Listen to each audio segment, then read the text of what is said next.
towel, pants, socks, shorts and the t-shirt. And there's certain people that put on jumpers, tracksuit bottoms and rain jackets, and they hang them out on their pegs.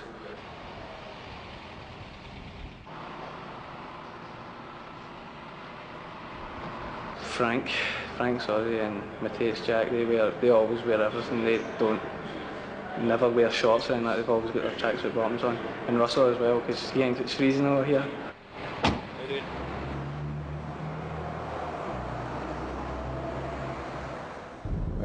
Really enjoy the training. I enjoy doing my weights, running, and just in general keeping fit. What we look for at our club is that they've got to be in for 10 o'clock, and ready for 10, and down to the training ground for 10:30. The only problem for us is that we never know where we're training from one day to the next because we don't have a set training ground. We tend to move between Musselburgh and Wardy in the summer. Sometimes it's the Royal Academy near the Botanic Garden, so we, you know, it's always interesting to find out where we're going to be from one day to the next. And the players actually implement their own things. They take it upon themselves to do this. And the beauty of that is that, so they're in charge of that. It means that there's no animosity between us and them. And, you know, they can have a wee bit of fun with it as well. They're sitting looking at the clock and seeing who's coming in, and it allows us to get on with the job in hand, getting organised for training, rather than saying, oh, he's 1 minute late or whatever.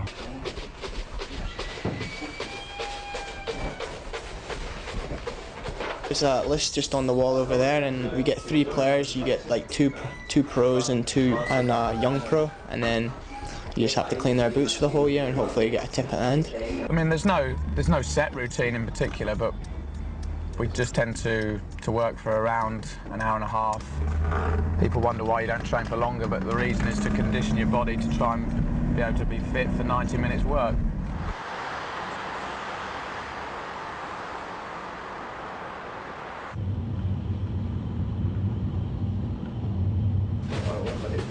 I do Tam Mcmanus.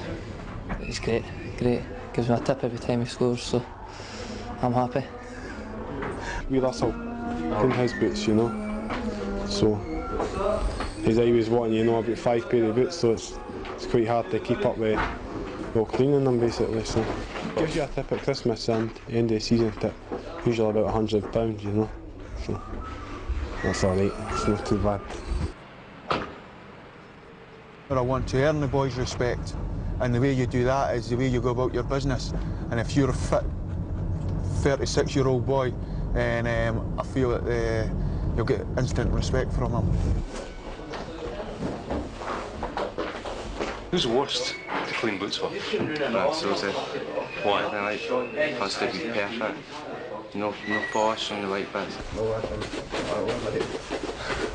He's actually an alright guy, actually. He's actually cleaned them himself a few times as well, which is quite good. I don't know if that was my fault or not, but yeah, he's actually a good guy. He's really nice. I heard it's Macintosh, to be honest. He's supposedly pretty hard to do them for, but luckily I'm not on him, so I don't have to worry about that.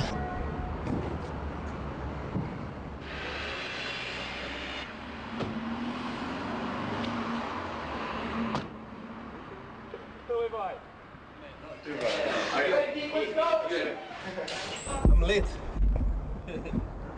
Extremely late. Kicks up the backside. I suppose at times, in terms of the physical stuff, Russell would love to play football all day and every day, you know. Give him a ball and he is one of the best trainers. But when it comes to just pure straightforward running, then he can be hard work, but he puts it in. Well, there's some who don't even bother training. They're that bad. Who are they? Well, Sean Dennis, he loves a day off. You know, he likes to make a comeback on a Friday to put himself in contention for a match on a Saturday. I would say Dirk Lehmann. I would, honestly. But he's a fit boy. Very lean, very lean. I don't know. Training is very important, but sometimes it's like probably everybody has to do his job day in, day out. Sometimes you don't bother so much, but I'm still be concentrated, you know. But sometimes you have days where I really train badly, and I know for myself, then you know you should put probably a little bit more into the training session. And don't forget, even in the five-a-sides, we want to win, so he soon gets told, in no uncertain terms, to get his finger out. Like pre-season, I know it's very hard, but I know as well that it's very important for us that we have to train well and that we have to prepare us, because it's a hard season every year, and we have to do something, you know. And I enjoy it, even if we have a running session. I enjoy it, you know. I'm really happy after training. Can say today it was hard, but you know I'm glad that I done it.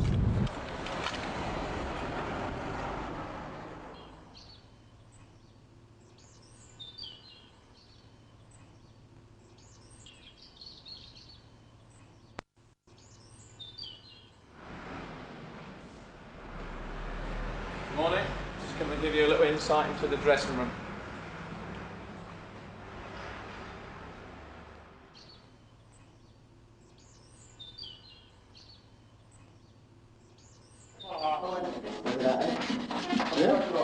Right, so here we are in the Hibs dressing room. This is the manager's office. This is Big Jim McCafferty. Big Jim, the kit man. And I can just hear, it's just going to go through for you, Ollie Gottskausken, Grant Brebner. He's a new trainer. That's two lovers! There's somebody in there, what? Someone who's going to work for the camera, John Hughes. Yeah! Here we have that. Paul Lovering on the left, with no mask. John Hughes with a mask. They both look the same. Mr. Matthias Jack. Actually, get that John Wayne walk, you big John. Yes. Paul Lovering, Derek Collins. A quiet dressing room this morning, a nice smile from Lovers. First place. Have a little look around. Get a case of beer. We want to get, yeah. Derek we want to win Collins. this competition. We want, good morning, Dale. we want to finish our target was second or first. Yogi, every chance you'll nick this off me today.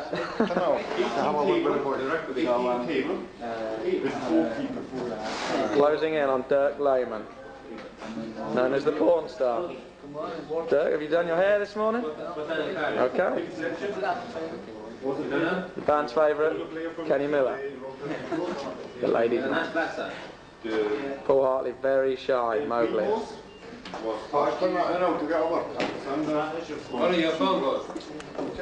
Here we are, Scott Bannerman. Yogi has just given us a Winston Churchill type speech, and the lads are absolutely hanging from it. Mixed with Pat Lyman. Ollie Gottskausken, he's leaving us, that's a shame. Grant Brebner, very quiet lad, keeps himself to himself. Donald Park in the corner there, did a fantastic job with the under-21s this year. Don't talk to me unless you've got something to say to the camera. 19, 24,